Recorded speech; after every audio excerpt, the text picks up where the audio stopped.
My name is Kevin Modis. I'm with the California Brain Tumor Association, but actually collaborate with 10 other groups. One of the groups is emfscientist.org, emfscientist.org.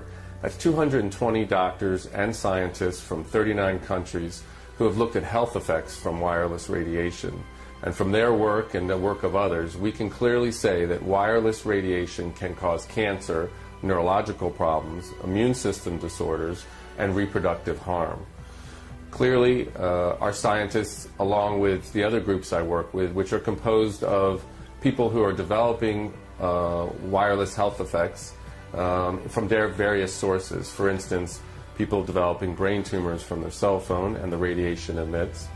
People developing neurological symptoms from the Wi-Fi, from school Wi-Fi. People developing neurological and cancerous health effects from simple smart meters. Smart meters being little wireless meters that are put on people's homes so that people don't have to come by and read the meter themselves manually. So regardless of the source, and cell towers are the most powerful source of wireless radiation emissions, regardless of the source, the health effects can be the same. So what brings me here today is the rollout of 5G technology. And people need to understand that 5G technology is very different from 2G, 3G, and 4G that preceded it. And that is because the wireless radiation is using a higher frequency.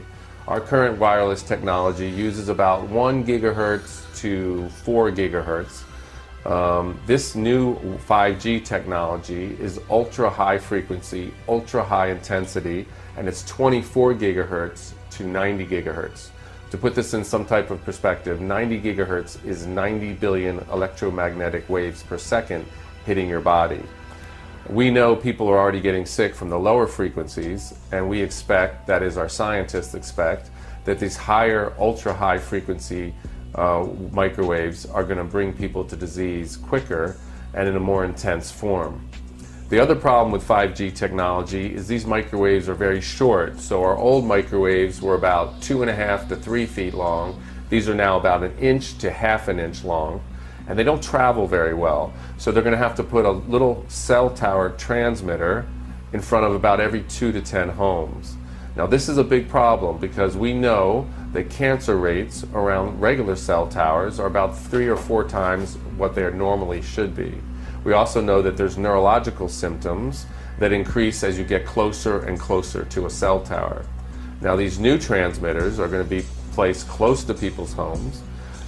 It's going to be continuous exposure as with other cell towers, but it'll be emitting a much more higher frequency, high intensity wireless radiation. Ladies and gentlemen, not only are these 5G death towers going to double cancer rates in our country, they are going to be used to target individuals in a way never seen before. Since most people keep their smartphones on them like a tracking device, and since their political profiles are linked to their phones, it only makes sense that this is going to be an easy way to target people silently and without a trace. As you can see with these new 5G death towers, they are going to be focusing beams of high-frequency energy at a user's location. These 5G death towers are in fact particle beam weapons that can be aimed at people. These particle beams move at the speed of light and track you wherever you go. And in most cases, you'll be hit with particle beams coming from multiple directions. This truly is a national emergency considering who controls this technology. You saw how the IRS was targeting conservatives. You saw how the FBI covered up the Las Vegas and Hillary investigations. Well, what do you think this beast system is going to do with Christians and conservatives on their networks? Zap, zap, and double zap. That's what. Admit it, that's what you would do if you were Dr. Evil.